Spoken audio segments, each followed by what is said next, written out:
themselves during the city's unfortunate foray into violence. And we have watched it all through the prism of one of the most challenging issues of our time, the issue of police-community relations. When I traveled to Baltimore earlier this week, I had an opportunity to see the significant work that the city and the police department had done with the COPS office over the last 6 months through a collaborative reform process. But despite the progress being made, it was clear that recent events, including the tragic in-custody death of Mr. Freddie Gray, had given rise to a serious erosion of public trust. In order to address this issue, I have been asked by city officials and community leaders to augment our approach to the situation with a court enforcement model. I've spent the last few days with my team considering which of the Justice Department's tools for police reform best meets the current needs of the Baltimore Police Department and the broader Baltimore community. Today, the Department of Justice is opening an investigation into whether the Baltimore Police Department has engaged in a pattern or practice of violations of the Constitution or federal law.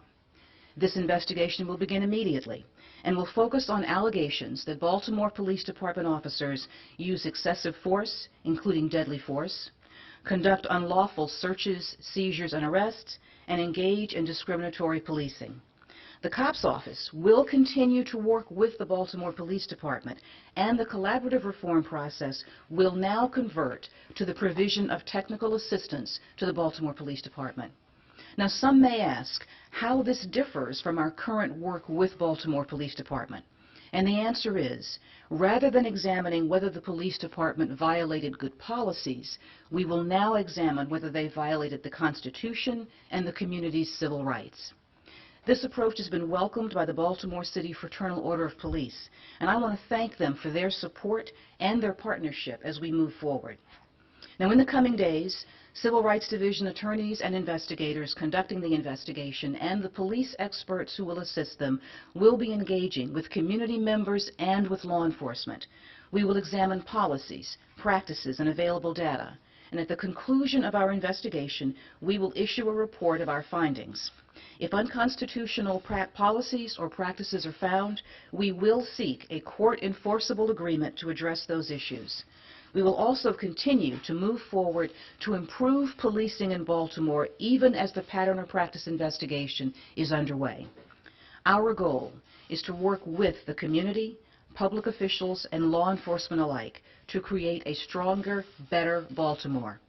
The Department of Justice Civil Rights Division has conducted dozens of these pattern or practice investigations to date, and we have seen from our work in jurisdictions across the country that communities that have gone through this process are experiencing improved policing practices and increased trust between the police and the community. In fact, I encourage other cities to study our past recommendations and see whether they can be applied in their own communities. Ultimately, this process is meant to ensure that officers are being provided with the tools that they need, including training, policy guidance, and equipment, to be more effective, to partner with civilians, and to strengthen public safety. Now, for many people across the country, the tragic death of Mr. Freddie Gray and the unfortunate violence that did occur has come to personify the city, as if that alone is Baltimore. But earlier this week, I visited with members of the community who took to the streets in the days following the unrest to pick up trash, to clear away debris, and they are Baltimore. I visited with elected officials who were determined to help the neighborhoods that they love come back stronger and more united, and they are Baltimore. I visited youth leaders who believe that there is a brighter day ahead, and they are Baltimore too. And I also visited with law enforcement officers who had worked up to 16 days without a break. And they were focused not on themselves or even their own safety, but on protecting the people who live in their community. They too are Baltimore. Now, none of us have any illusions that reform is easy. The challenges that we face and that Baltimore faces now did not arise in a day, and change will not come overnight. It will take time and sustained effort. But the people that I met in Baltimore, from the protesters to the public officials to the officers, including one who had been injured amidst the violence, all were saying to me ultimately the same thing: I love my city and I want to make it better. And that is why I'm optimistic about this process. And that's why I am actually hopeful about the days and weeks to come. And that is why I am confident that as a result of this investigation and the hard work that is still ahead, and make no mistake about it, it is hard work, all members of the Baltimore community, residents and law enforcement alike, will be able to create a stronger, a safer, and a more united city together. Thank you for your time and your attention, and this time I'd like to open it up for a few questions. Part of the request itself that came from the city, what have you seen or heard from residents of Baltimore that would lead you to believe that the ongoing Justice Department review would in fact need to be augmented? Is the progress not sufficient? Are the problems deeper than perhaps you had initially understood? Can you talk a little bit about why the Justice Department believes that the cops review itself doesn't work or is not sufficient for this? Certainly, and let me say at the outset that we believe very strongly in the collaborative reform process, and it has helped numerous communities and police departments across the country. But for collaborative reform to ultimately be effective, we really need to have that three-part base of support: police engagement, elected official engagement, and community engagement, and the ability to have faith in the process. Obviously, we've all seen events change in Baltimore and become much more intense over a very, very short period of time. And it was clear to a number of people looking at this situation that the community's rather frayed trust, to use an understatement, was even worse and has in effect been severed in terms of the relationship with the police department. So we felt that that was one factor in viewing whether or not we would literally be able to use collaborative reform to actually make the changes that we need. Also, as we looked more at the issues facing the police department itself in terms of the needs that they have and in terms of the issues the residents were raising, they essentially were much more serious and they were more intense than when we began the collaborative review process.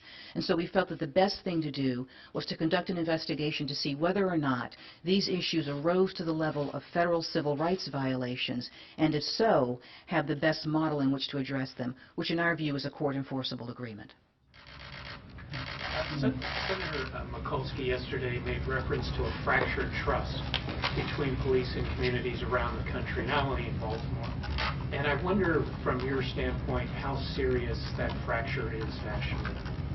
Well, you know, we've had a number of situations that have highlighted this fracture in various communities, in different parts of the country, cities of all sizes, issues ranging from people being harmed or unfortunate deaths in custody. So I think we see it when it occurs. But I think that the issue really goes beyond just the interaction between the police and the community, because we're talking about generations, not only of mistrust, but generations of communities that feel very separated from government overall.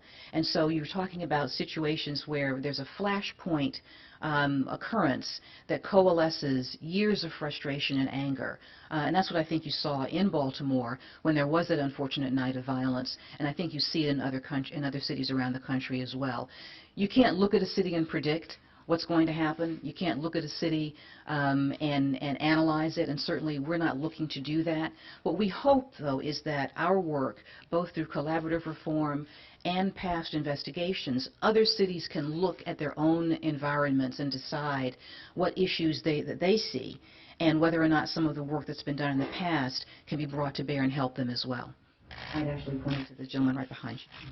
Will the department release any of the findings that the folks have found in a collaborative review, or will that information be folded into the pattern of practice? The information is going to be folded into the pattern of practice investigation. Typically, however, when we do a collaborative reform effort with the police department, that usually does end in a report that is made public. Because we're now going to fold it into an investigation, we actually will not be having that collaborative reform report. There will be, however, a report at the end of the pattern of practice investigation that will draw on that. This violence took place just as you were coming into office. As you saw it unfold, what was your reaction? What did you think? Well, I have to say, you know, I watched it, as did most people, through the prism of my television screen, and but have seen similar incidents across the country. And I would have to say that my first reaction was profound sadness. It truly was. It was profound sadness for the loss of life, for the erosion of trust, for the sadness and despair that the community was feeling. for the frustration that I know the police officers were feeling also as they tried to encourage peaceful protests, but then had to deal with violence. And so I'd say my first reaction was profound sadness. The FBI Director and the Secretary of Homeland Security are having a teleconference today with the nation's police to talk about this growing concern over ISIS social media. How much of a concern is that? How urgent a concern is that for the Justice Department? You know, as we look into our national security cases, we have attempted to see which tools those who would seek to do Americans harm utilize. And so I think social media is certainly one that we've seen be used. In the cases that result in my old district, we've seen social media be used as a recruitment tool, as a means of disseminating information. So it is certainly an area that we try and stay on top of. But I would say it's part of the full panoply of things that we look at as we try and determine who's essentially trying to do us harm. Yes. I'm going to apologize for not knowing everyone's name right away. Otherwise, I would not simply be pointing to you in this manner. But yes. Paula Reed, CBS News. Paula. So for the Garland Police Department, they said that they didn't have sufficient information that a threat was headed their way. With the proliferation of these ISIS-inspired individuals here in the United States, how are you guys working to make sure that local officials are looped into the threats you guys are identifying at the federal level? Well, what I can tell you is that when information is determined to generate a threat to any police department, we do provide them with as much information as we can. I think in this situation you saw there was an individual who had come under scrutiny before but had not been very active in the immediate past, and so the information that was provided was probably more limited than the Garland police would have liked or would have hoped to have seen. But certainly I know that all efforts were made to provide them with information, and in fact they were tremendously helpful in the results of the case and the results of the shooting that occurred. And then the second one, put their hand up. General Lynch, I'm Carrie Johnson from NPR. Carrie? As you know, a lot of states and localities are looking to you and your department now to help heal that fractured trust between police and communities. But that said, you only have so many resources to conduct these COPS reviews and pattern or practice investigations. Do you need more attorneys and investigators? Do you need the law to be changed to change the standard, the legal standard under which you can bring these civil rights cases? Well, you know, as I was on the Hill yesterday at my very first appropriations hearing, and of course we always ask for increased resources to handle the cases that we have and the ones that we anticipate coming down the pike. But to the larger issue raised by your question, which is, you know, communities looking for help and resources, the Department of Justice is here to help, and we do try and be a resource. But the reality is we cannot litigate our way out of this problem, and it is not the Department's intention to engage in an investigation or review of every police department across the country. It is rather our goal and our profound hope that the work that we have done will be a base for communities to look at and to build upon as they determine what issues exist in their communities. We now have a very solid body of reports, both collaborative reform and pattern of practice investigations. And I will say that one of the things I'm most pleased about over recent years has been the development that many of our investigations are begun very cooperatively in conjunction with law enforcement and elected officials. They reach out to us for assistance. They are not in the adversarial mode. We do have a few that may result in court action, but by and large, most of them have been under the environment of working very, very well with police and with community officials. So our hope is that other jurisdictions, cities large and small, can look at these reports and say, are these the issues that I face? What does the Justice Department see there? What is my police department doing that may look like this, or in fact may be a model for better behavior than this? One of the things that we try and do through the COPS process before we even get to either collaborative reform or an investigation is pair police departments up with their peers who have had successful work, particularly with police community relations. We have a whole range of services that we try and offer, from technical assistance to providing expert advice. So our goal is to be a resource and a guide, but not to be the hand reaching into every police department, because we truly do believe that communities, cities, police departments, they know their cities best. They know what those issues and those problems are, and we want to help them reach the best solutions. Hi, Eric Tucker with the Associated Press. Thank you. Much has been made about the different racial dynamics when you talk about Baltimore City versus Ferguson. In Ferguson, you had a police department that had a very few number of minorities. Obviously, the situation in Baltimore is very different. To what extent, based on that racial dynamic, are you anticipating that the problems in Baltimore will be different and perhaps less race-based in nature than what we encountered in Ferguson? I think that regardless of the racial or ethnic makeup of any city, every city is different. Every police department is different, and they all present different issues. I think that policing is an extremely challenging profession at this time, no matter where you are. And I think that the issues facing Baltimore certainly do, some people express them in racial tones, but people, to me, were expressing them more in tones of community leaders feeling frustrated, feeling pain, police department leaders feeling also frustrated at not being able to protect their city. So there really was a very strong commonality in what I heard in Baltimore that crossed races, that crossed professions, that crossed groups. So I think every city is different, and I don't want to prejudge or put that particular prism on Baltimore or any other city. Hi, Lindsay Dunn here with Reuters. Senator Mikulski also yesterday asked that grant money to police forces be tied to mandatory training in racial and ethnic bias. Is that something that you'll actively consider? We have a wide range of grant programs that assist state and local law enforcement, and many of those grants are specifically for training purposes. Many of them simply provide equipment and do other things. And so our approach has always been that rather than conditioning getting a grant on a particular program, we work with the jurisdiction to really focus on the specific need that they have, and then basically give them access to the training that they need, because the training for every department really is different. The requirements and needs are different for every department, but we're always considering ways to make our grant programs more efficient. Attorney General Pierre Thomas, ABC News. Yeah. What more should the federal government be doing to deal with ISIS using social media in unprecedented ways? What more should the federal government be doing on the proactive level? Well, I think that what I can say at this point is that we're certainly using all the tools available to us to determine how social media is being used. But as always, we have to balance that with every individual's right to free speech, with privacy rights. Those are very, very important concerns. And so we have to balance that also with making sure that what we do does not interfere with the free flow of information for all law-abiding citizens, for example. So, I'm not able to give you the specific details of what the government is focusing on now, except to say that we are focusing on that as an issue.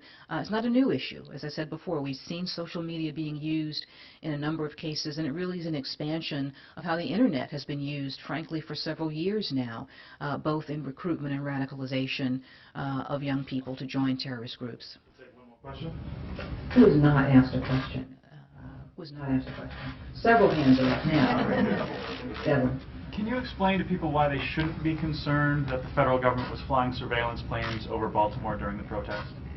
Well, I think that I did see that report. I think that someone came to me and said something about, were you flying drones over Baltimore? And I thought, well, I don't really have any drones, but leaving that aside, not particularly, no. No, it's actually not an uncommon practice for police helicopters to fly over to try and figure out where are people moving to or where might violence be breaking out, and provide information down to the field, similar to officers on the ground providing surveillance reports as well. And so I don't think it was a new occurrence, and I think you see it in any number of cities. And it was for the limited purpose of finding out, were there pockets of violence and what could be done about that. All right. Christine has not asked a question. You'll have to be the last one. So. You are, you? John Gilman with WNEW Radio. John. Just the other day when the mayor was talking about asking you about the investigation, she was also touting a 46% drop in complaints about excessive force, 54% about just officers being discourteous. Is that any indication that things are already getting better? Is it a foundation for you, or is that just kind of out the window at this point? No, I think all the data that's been gathered to date will factor into our investigation. It's really premature to say what that data means. I think we've all seen situations where you can have numbers that look great, but if you're the person who's involved in an unfortunate incident, for you, it feels like it's 100%.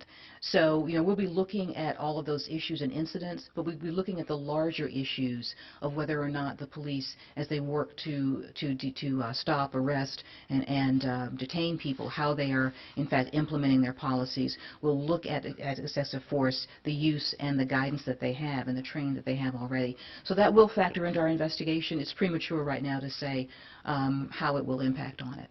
So, all right. Well, thank you all.